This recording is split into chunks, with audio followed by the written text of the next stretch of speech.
She didn't know healing would feel like grief. Because to meet the light, she first had to hold her own darkness. It began quietly, the kind of ache that doesn't shout but hums beneath the ribs, the soft mourning for something forgotten, something once whole. She couldn't name it, only feel its pulse, a longing for gentleness, a hunger for rest inside her own being. It wasn't exhaustion from the world, it was the soul's fatigue from pretending to be smaller than its truth. The wounded feminine does not break because of the pain, she breaks because she has carried it too silently. She was taught to be soft in service, not in sovereignty, to nurture others while starving herself of tenderness. And so she learned to be strong in ways that hardened her, mistaking endurance for worth. But there comes a moment, sacred and terrifying, when the heart begins to whisper, "This isn't resilience, this is forgetting." Resilience without softness becomes armor. And armor, worn too long, becomes a cage. In that cage, she learned to smile while her body trembled. She learned to say, "I'm fine," when her soul was collapsing inward. The maiden inside her, pure, open, radiant, had been taught that safety came through pleasing, that love must be earned through sacrifice. So she gave and gave until her giving became disappearance. What she called love was often survival. What she called strength was often fear. But the body never forgets what the mind denies. Beneath the stillness of her surface, old grief began to stir, not the grief of what happened, but of what never could. The grief of the silenced self. The parts that wanted to be held, not hidden. To heal is not to erase the wound, it is to remember what the wound was asking for. She thought healing would make her lighter, but at first it made her heavier. Because to reclaim the buried self, she had to walk back through every room she locked long ago. Shame, abandonment, the fear of being too much, too emotional, too alive. These were not enemies to fight, they were orphans of her own psyche, waiting to be acknowledged. The wounded feminine hides her pain behind competence. She calls it independence, but often it's exile. There is a quiet cruelty in the way the world rewards women for self-betrayal. The more she suppresses her needs, the more she is praised. The more she silences her truth, the more she is accepted, until her worth becomes measured by how well she disappears. And yet, even in the most controlled silence, the soul hums. Something within her whispers, "This isn't peace. This is numbness dressed as calm." The ache grows when she tries to fix herself, because healing was never about improvement, it was about remembrance. She didn't need to become someone new, she needed to stop abandoning who she already was. She didn't need fixing, only permission to exist. The descent begins when the illusion of perfection collapses, when she realizes that no amount of doing will fill the space meant for being, that no external validation can touch the hunger carved by inner neglect. This is where resilience begins to transform, when it stops being a shield and becomes a surrender. But surrender, for the wounded feminine, feels like failure.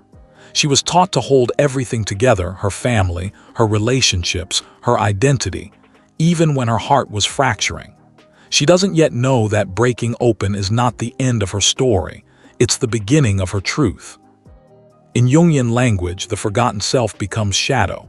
Everything she represses, her anger, her desire, her need for softness, lives there, unseen but potent. The shadow is not darkness itself, but light unclaimed. To meet it is not to descend into despair, but into wholeness. Because what she fears in herself is not evil, it's the truth of her own power. She feared her darkness, until she saw it was light unclaimed. The healing of the feminine begins with this seeing, with the soft courage to say, "I am not what was done to me, but I must feel it to free it." Feel the grief, feel the anger, feel the numbness, because emotion is the language of the soul calling itself home. Every tear is remembrance, every tremor is release, every silence is rebirth. She thought love would save her, but it asked her to save herself. To save herself not by fighting but by softening, not by pushing harder but by listening deeper. Softness is not weakness, it is the reclamation of trust in life. When she dares to be soft again after being broken, she becomes indestructible. Because softness is not the absence of pain, it is the presence of truth. There is power in her trembling, wisdom in her tears, stillness in her surrender. The feminine heart heals not through conquest but through remembrance that she was never meant to earn love, only to be it. And so the journey begins where all healing begins, in the ache of remembering what was forgotten, the descent into shadow, the Surah. Endure of illusion, the quiet, sacred return to softness. The mirror does not lie, it only reflects what she is ready to see. And when the wounded feminine looks into it, she does not see her beauty first. She sees the mask she learned to wear, the smile that conceals fatigue, the composure that hides trembling, the caretaking that disguises abandonment. Each reflection whispers a truth she both knows and resists, that the love she gives so freely to others is the same love she withholds from herself. Projection is the psyche's way of showing her what she cannot yet hold within. The people who wound her often mirror the parts she has disowned. The man who withholds love echoes her own self-neglect. The friend who betrays her reenacts the betrayal of her own boundaries. The world outside becomes an echo chamber of her inner exile. What she calls bad luck in relationships is often the unconscious seeking completion. She thought they were her lessons, but they were her mirrors. When a woman begins to awaken, her projections return home, no longer enemies to analyze but messages to integrate. Every disappointment becomes a doorway, every heartbreak a mirror asking, "Can you love yourself here too?" This is the sacred cruelty of awakening. It dismantles every illusion of power built on self-forgetting. The wounded feminine projects her unclaimed power onto others. She calls them saviors, mentors, soulmates, anything but herself. She believes that someone out there holds the missing key, the one who will finally see her, finally choose her, finally make her feel enough. But what she is really longing for is not rescue but reunion. The return of her own authority, her own tenderness, her own knowing. Until she reclaims these within, she will keep seeking them without. This is why the same patterns repeat in different faces, different seasons. The psyche is patient. It will replay the same scene until consciousness enters it. Because life does not punish, it reveals. Every repetition is an invitation to remember. The mirror isn't showing what's wrong with others, but what still longs to be met in herself. She thought she wanted love, but what she truly wanted was to feel safe in her own truth. And truth is rarely soft at first. It breaks the spell of fantasy. It strips the mind of its stories. The woman who once romanticized pain now begins to see its pattern. She notices how she confuses intensity for intimacy, chaos for chemistry, struggle for devotion. The more she awakens, the less she can pretend. The narratives that once sustained her now taste bitter, for they were built on illusion. This is the heartbreak of awareness, to see clearly what once felt comforting. Yet in that heartbreak lies the beginning of real love. Because love without truth is dependency, not devotion. The mirror teaches her this. Healing does not mean never being triggered. It means no longer mistaking the trigger for proof of unworthiness. The moment she pauses between reaction and reflection, she meets her own shadow with compassion. That is integration, the alchemy of awareness. She realizes the people who wounded her were not punishments. They were mirrors of her forgotten parts. The coldness she felt was her own emotional distance. The rejection she feared was her own self-abandonment. The control she resisted was her own fear of surrender. Each reflection carries a hidden gift, the opportunity to see herself whole. The shadow isn't your enemy, it's your unspoken truth. When she stops fighting her projections, she begins to listen to them. The lover who triggers her unworthiness becomes the teacher of her boundaries. The silence she once feared becomes the altar of her peace. The emotions she repressed become the compass guiding her back to authenticity. Nothing was wasted. Every wound was an initiation. This is where the inner mother begins to awaken, the part of her that can hold her wounded maiden without judgment. She learns to speak to herself not with criticism but with care. To say, "I see you. I understand why you learned to hide, but you don't have to anymore. This voice does not fix, it witnesses, and in that witnessing, the fragments begin to return. She thought forgiveness meant forgetting, but it meant remembering without the wound leading. To forgive is not to condone, but to release the tether that keeps her anchored to pain. It is not the other she frees, it is herself. Because resentment is a cord that binds the soul to the very story it longs to transcend. The more she forgives, the lighter she becomes, not from escaping her past, but from no longer needing it to define her. Still, forgiveness is not the first step. It blooms only after the soil of truth has been turned. The feminine heart must grieve before it can release. It must rage before it can soften. To rush forgiveness is to bypass integration. True compassion is born through truth.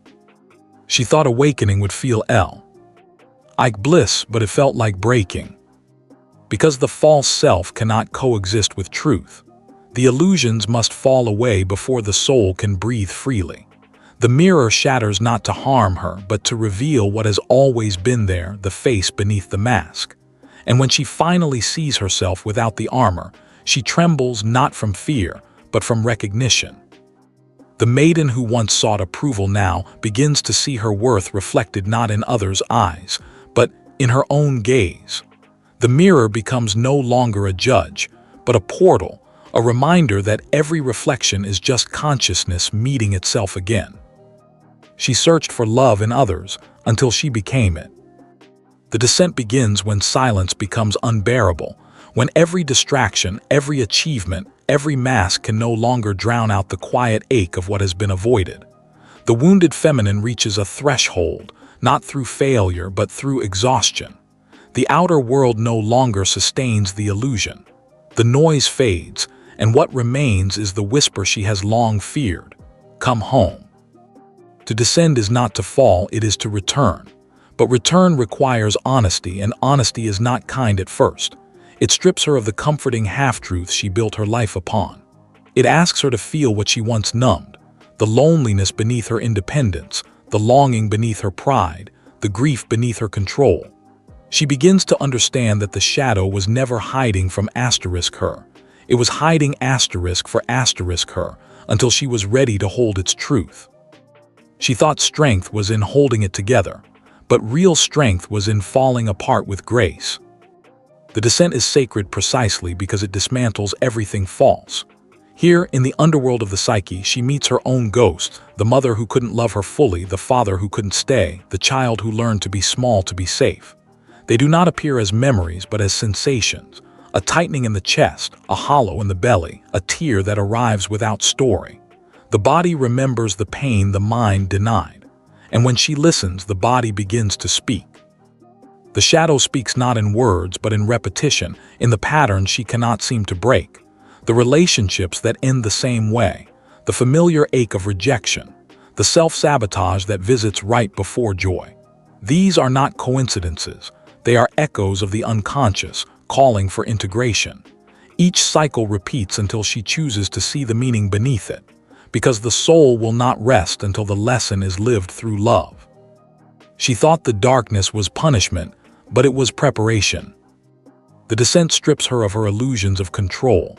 It shows her how tightly she has clung to certainty, how deeply she has feared the unknown. But the unknown is the womb of transformation. Chaos is only creation in disguise. The feminine essence in its truest form thrives not in structure but in surrender. To surrender is not to collapse, it is to trust that even in the fall she is held. And so she begins to let go first of others, then of outcomes, then of the self she performed to feel safe. The more she releases, the more she feels. Rage surfaces, long suppressed beneath politeness. Sorrow wells up, raw and wordless. Fear trembles through her, ancient and animal. Yet as she allows it, something miraculous happens. The emotions no longer destroy her. They move through her like rivers finally returning to the ocean. She realizes that pain was never the enemy, resistance was. In the depth of her descent, she meets the shadow directly. It does not come as a monster, but as a mirror. In its reflection, she sees every part of herself she once rejected: the jealous one, the needy one, the angry one, the sensual one. These aspects were never evil, only exiled. They were banished to protect the fragile maiden who once believed she had to be good to be loved. But the woman who stands here now knows that goodness without truth is bondage. She feared her darkness until she realized it was her own light in disguise. When she embraces the shadow, she begins to taste real freedom, the kind that does not depend on others' approval. She no longer needs to prove her worth because she understands. Worth was never something earned, it was something forgotten. Her power returns not through dominance but through presence. She becomes whole, not perfect. In Jungian terms, this is the meeting of the unconscious and the conscious, the alchemical union that births individuation. The descent is not regression, it is initiation. She is not losing herself, she is retrieving herself from the depths. The pain that once felt meaningless now reveals its purpose. It was guiding her to become the vessel for her own light. She thought the shadow would consume her, but it consecrated her. The moment she stops running, the darkness softens. It no longer chases her, it begins to cradle her. Grief becomes grace. Anger becomes clarity. Emptiness beck. Space for new truth. What once felt like dying now feels like remembering. She begins to see the sacred pattern, that every ending was an initiation disguised as loss. The descent teaches her that destruction is not the opposite of creation, it is its servant. The soil must break to birth the seed. The cocoon must dissolve for the butterfly to emerge, and so must the false self unravel for the true feminine to rise. Softly, she learns to breathe in the dark, to sit with what is unresolved, to allow her heart to ache without rushing toward resolution. This is the womb space of transformation, the sacred stillness before rebirth. She thought she was alone, but she was surrounded by the unseen hands of life, holding her through the unraveling. In that stillness, she begins to sense something ancient stirring, a quiet knowing beneath the grief, a voice that does not speak in words, only presence. It says, "You were never broken, only buried. Now rise not as who you were, but as who you've always been." And so the descent, once feared as death, becomes the passage of awakening. The feminine remembers that resilience is not resistance. It is the ability to remain open, even when everything falls apart. Surrender is not a choice. It is what happens when every attempt to control collapses. The wounded feminine reaches this threshold when she finally admits that she no longer knows how to fix it, the ache, the exhaustion, the quiet disconnection between who she is and who she has pretended to be. For the first time, there is no strategy left, only stillness. At first, that stillness feels like death, because for a woman who has lived her entire life through effort, surrender feels like disappearing. Yet what dissolves is not her essence, it is the false self built from survival. The one who was always accommodating, performing, perfecting. The one who believed love must be earned through sacrifice. The one who kept holding even as her hands trembled. When she finally releases her grip, she discovers she was never holding the world, only her own fear of letting it go. She thought surrender meant weakness, but it was her return to truth. Here in the quiet after the storm, she begins to see how much of her life was constructed from tension. The way she smiled to avoid conflict, the way she overextended to feel useful, the way she silenced her truth to maintain peace. It was never peace, it was appeasement. And appeasement is the death of authenticity. To surrender now is to say, no more pretending, no more performing, no more betraying the self to be loved. She sits in the ashes of her old identity, trembling but awake. The maiden who once begged for validation now meets the mother within, the one who can hold her pain without needing to fix it. The inner mother is not sentimental, she is sacred presence. She doesn't rush the process. She knows that wholeness cannot be forced. She simply holds the wounded parts in her arms of awareness, whispering, "You are safe now. You can rest." Safety is not the absence of pain. It is the permission to feel it. And in that safety, the nervous system begins to unclench. The heart starts to thaw. She notices the subtle beauty in the ordinary, The way sunlight touches her skin, the quiet rhythm of her breath, the weight of her body grounding into the earth. The feminine remembers that healing does not happen in the mind, it happens in the body, in the surrender of breath, in the stillness between heartbeats. As she softens, the world begins to mirror her new state. The chaos she once attracted loses its magnetism. The urgency that drove her dissolves. She no longer chases, she allows. She no longer grasps, she receives. She begins to trust that life moves through her, not against her. This is the sacred paradox. When she stops striving to be strong, she becomes unbreakable. She thought stillness was emptiness, but it was the fullness of being. From this stillness, clarity arises, not as thought but as knowing.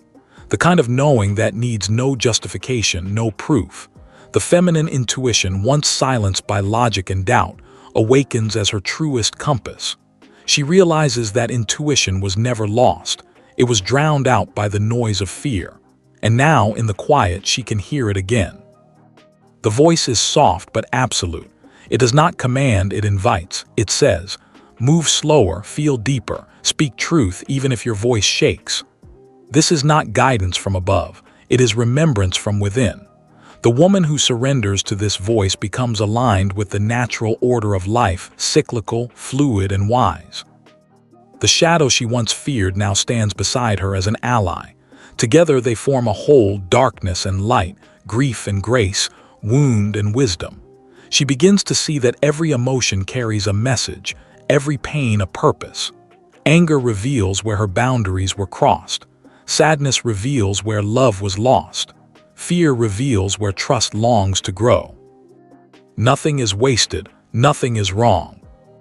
She thought enlightenment meant escaping her humanity, but it meant embodying it. Through surrender, she no longer seeks transcendence but integration. She no longer tries to become divine, she remembers that she already is. Not in grandeur but in groundedness. The divinity of the feminine is not in being untouchable, but in being deeply touched by life and still remaining open. In this space of openness, forgiveness blooms naturally. It is not a mental act but a physiological release. The body exhales what it has carried for years, the bitterness, the resentment, the old vows of protection. She realizes she doesn't need to forgive others to be free. She only needs to forgive herself for forgetting who she was. And in that forgiveness, the air around her changes. The heaviness begins to lift, not because the pain disappears, but because it no longer defines her. What was once a wound becomes a doorway. What was once a scar becomes a symbol. She can touch her past without reliving it, remember her story without being ruled by it. This is true resilience, softness that survived the storm without closing. She thought healing meant becoming new, but it meant coming home. Now when she looks into the mirror, she no longer sees fragments. She sees the wholeness that was always there, waiting beneath the noise. She sees the woman who has learned to walk with her shadow, to hold her pain, to breathe through her fear. And for the first time, she feels peace, not the fragile peace of avoidance, but the deep peace of truth. She understands that surrender was never about giving up control. It was about remembering she was never separate from life to begin with. Integration does not arrive as revelation, it comes as quiet recognition. The woman who has descended into her shadow, surrendered her illusions, and learned to sit in stillness now begins to live differently. Not by will, but by essence. There is no striving left, only presence. No proving, only being. This is where healing becomes embodiment, where wisdom ceases to be an idea and becomes movement, voice, breath, choice. She wakes one morning and realizes that peace no longer feels foreign. Not because life has become easier, but because she no longer resists its rhythm. The same challenges remain, yet something inside her has shifted. She meets what comes without collapsing or hardening. Her softness has become her strength, her vulnerability, her wisdom. She thought integration meant perfection, but it meant relationship. Because integration is not the absence of shadow, it is the conscious dance between light and dark. The woman who has met her shadow does not deny it, she dialogues with it. When anger rises, she listens. When fear visits, she welcomes. When desire stirs, she honors. Nothing within her is exiled anymore. The inner kingdom is restored. This is the emergence of the queen archetype, the sovereign feminine who leads not from control but from consciousness. She no longer seeks approval, she emanates authenticity. Her boundaries are clear, not defensive. They are expressions of self-respect, not walls of fear. She speaks with gentleness, but her words carry weight, because they come from stillness, not strategy. The queen remembers what the maiden forgot, that softness and power were never opposites. They were always the same river, flowing in two directions. Her resilience is no longer the brittle strength of survival, but the supple strength of flow. She can bend without breaking, love without losing herself, give without disappearing. Her heart, once guarded by armor, is now guarded by truth. She no longer confuses self-sacrifice for devotion. She knows that to love another deeply, she must remain rooted in her own being. The world begins to feel different in her presence, not because it has changed, but because she has. She no longer looks for meaning, she becomes it. Her energy no longer leaks into old wounds or outdated narratives. Her power, once scattered in projections and patterns, returns home. She becomes magnetic, not through effort but through authenticity. She thought awakening would make her extraordinary, but it made her deeply human. In her humanity, she finds the divine. In her imperfection, she finds compassion. She stops asking, "How can I fix myself?" and begins to ask, "How can I love myself here?" Each moment becomes an act of devotion, to breathe consciously, to rest without guilt, to speak truth even when it shakes. Her life becomes prayer, not through ritual but through presence. The queen walks the earth with quiet authority. She no longer seeks to be understood by everyone, she understands herself. She no longer rushes toward outcomes. She moves in rhythm with life. And when pain returns, as it inevitably does, she no longer fears it. She recognizes it as another doorway, another invitation to soften deeper into truth. She thought healing would end, but it became her way of living. Because healing is not a destination, it is an unfolding. Each layer reveals another, each moment invites greater honesty. The feminine path is cyclical, not linear descent, surrender, renewal again and again. But now she no longer resists the cycle. She trusts it. She knows that every ending holds the seed of beginning and every shadow conceals new light. She carries her past differently now, not as a burden but as wisdom. The pain that once silenced her has become her language. The stories that once shamed her now serve as bridges for others. When she speaks, her words do not seek to teach, they remind. When she holds space for another's pain, she does not try to fix, she witnesses. Because she knows, true healing happens not through advice but through presence. She thought she had to transcend the wound, but she learned to walk with it. There is holiness in that walk, a sacred ordinariness that hums beneath each breath. She no longer waits for life to begin. She knows it is happening here, in the stillness, in the mess, in the mystery. The divine feminine is not the fantasy of perfection. It is the embodiment of truth. And truth is tender, raw, alive. As she returns to herself, she begins to sense the collective pulse, the ancestral memory of all women who silenced their pain to survive. She feels them in her bones, in her breath, in her blood. Her healing ripples backward and forward through time.